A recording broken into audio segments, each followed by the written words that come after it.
Yes. What's good, y'all? What's good? What's good? What's good? We're back with the next episode of the next show. Mm-hmm. And this your boy, as always, Jelly D. We can go with that maybe. Jelly D, Golden D, D Midas, D Midas. That was my last grade, D Midas. I like that one. Maybe we should stick with that one. It's got a nice ring to it. D Midas. Still turning everything I touch to gold. Or trying at least. That's what it is. So yeah, this is the next episode. We're shooting now. We're shooting live. I'm live. You might not be watching this live, but I'm live taping right now, and you're watching me. So that's what's happening. So on this episode, I just wanted to first and foremost touch a bit on what's happening here in Ontario with regard to the virus.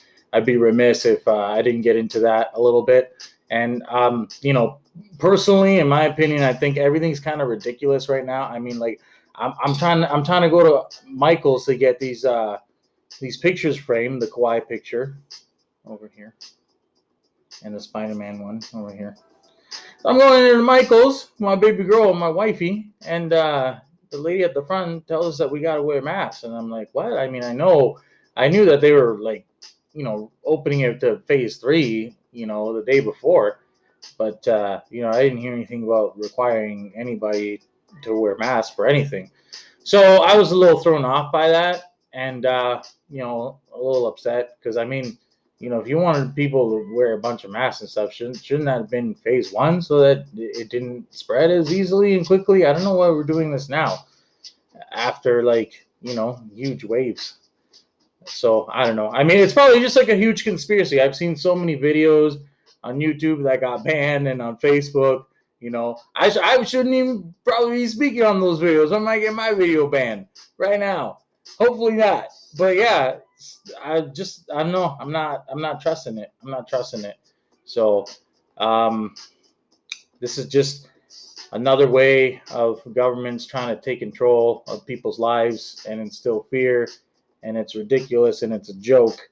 And I think we should have the right, if we have the right to choose, we should have the right to refuse as well. And that's all I'm going to say about that particular subject in hand. So, moving on to more lighthearted and jovial matters. I want to give a shout out here. I don't know if this is gonna come out before or after it happens, but big shout out to my boy Chris Wickens in the metal band North Shroud, who's doing his thing. They're back in the studio. I'm hearing now that things have so-called lightened up in Ontario. But yeah, I mean, they're going to be back in the studio doing the usual good things that they always do. So big shout out to Wickens. He's a master guitarist and heck of a musician, talented guy in the band. So shout out to him. He's got a birthday coming up. I won't say when. I mean, you can go to the North Shroud page or his Facebook page to find out that information. But yeah, happy birthday, buddy. All the best to you, and I hope you guys lay it down in the studio. I can't wait to hear what comes out of that. So that's all good and gravy. Something else that I wanted to get into here that's obviously going to be sports related, of course. This is what this show was designed to be about mostly. If you had noticed any of my attire from previous shows, you would have noticed that it is representing the colors of the teams that I cheer for. So right now we got this beautiful winter classic off-white cap for the Philadelphia Flyers. Looks pretty good on me, as well as the t-shirt they got here, Flyers hockey. Very nice, very nice. They do say black is slimming, and I hope it shows with me. So yeah, just representing my team. If this is going to be a true kind of sports-based talk show, I want to make sure that we have proper attire to suit it as well. And speaking of sports, I was just reading about earlier some information about the Slammiversary event for TNA Impact. I don't know if they're still called by TNA. They still have the TNA Championship, which was held by the Moose. It's still held by the Moose. I don't know. He fought Tommy Dreamer. I think he won. There's a rock bottom thrown in there. Dwayne Johnson clapped back, saying "Hooray!" because we're both black. Yada yada yada. I don't know, man. As far as I'm concerned, that organization and that promotion is still a very low number 3 right now. It's neck and neck with AEW here and WWE slightly behind. In my opinion, that's just my opinion. This is my show. You're watching it, so you have to listen to what I say, or you can listen to the next video or the next channel. But in my opinion, man, everybody said it was great with all the debuts and this and that, but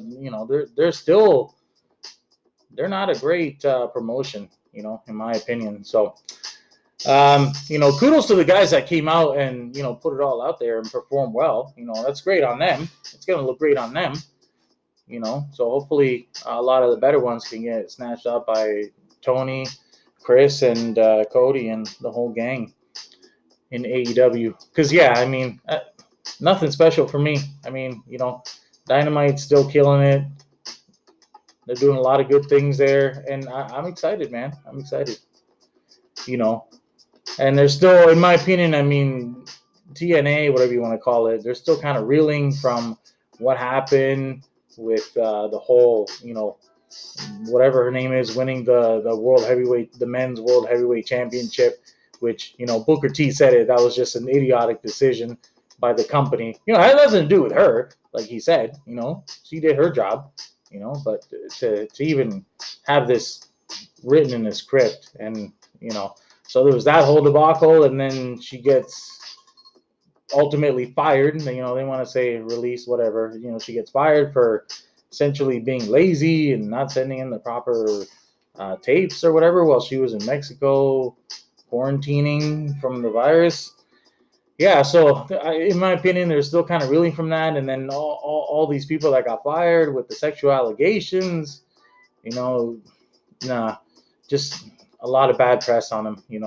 I guess they did a great job of recovering for the next pay-per-view. I'll give them that. It was a very quick turnaround, given all that happened, in the previous weeks leading up to the event, and to put on, I'm assuming it was live, to put on a live show like that, to have all these former WWE guys come in, do the job, perform well on such short notice, and all this, to plan the debuts and the storytelling, everything. Good on him. Good on him to do it in such short notice, such a quick turnaround. But at the end of the day, still a very long number 3 for me.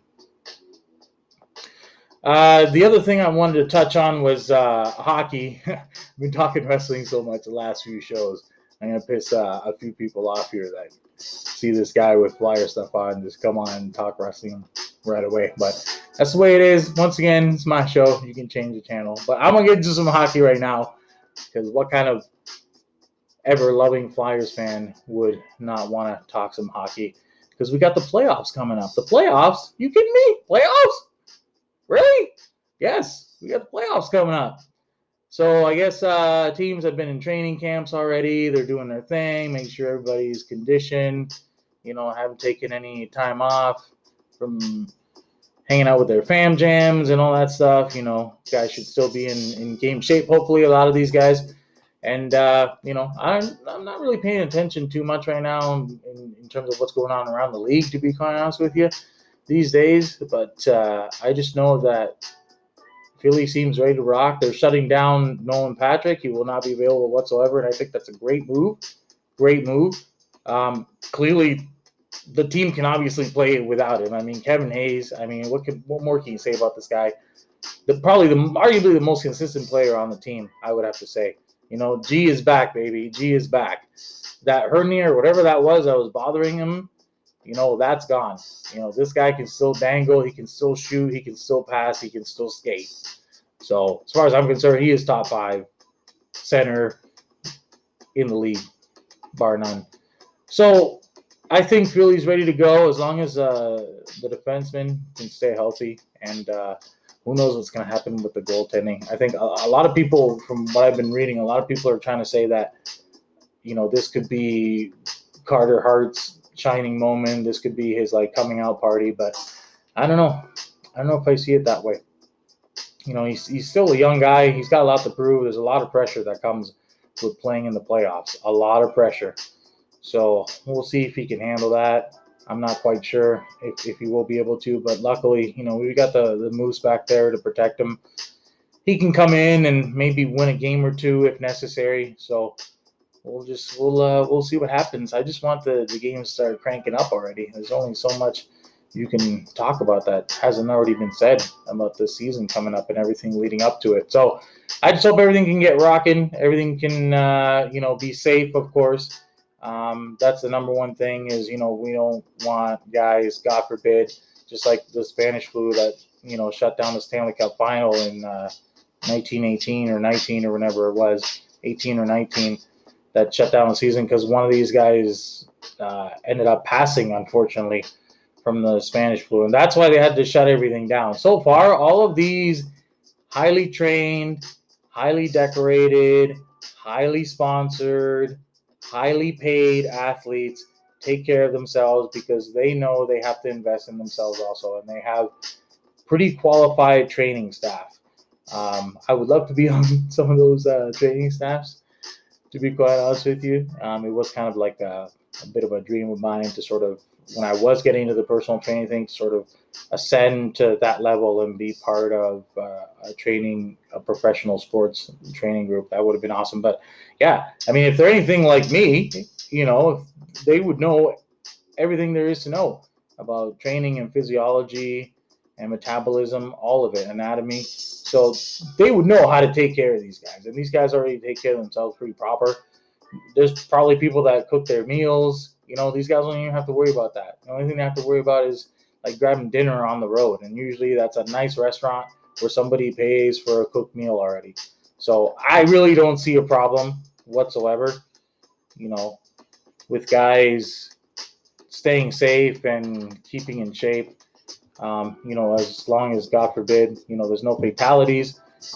I think everything can be done very smoothly. And I like how the NHL is sort of progressing with this and the different stages of testing and everything like that.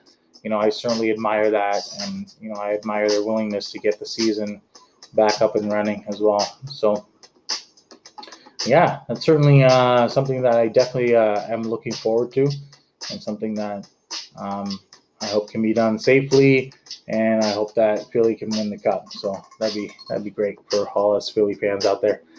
So yeah, those are some of the things that I wanted to touch on. We're kind of running long here for my usual time. Usually it's just a few bits here and there that I want to do and stuff like that. So, but I'm glad you're able to spend this time and go this far on this video. I appreciate that. I appreciate y'all tuning in, enjoying my beautiful decor as well as my commentary. And as always, stay tuned for one of my awesome NHL 20 highlights, because your boy is on there. Holla at me, DGerald420 on the PS Network. For now, take care, guys. Wash your hands and stay safe.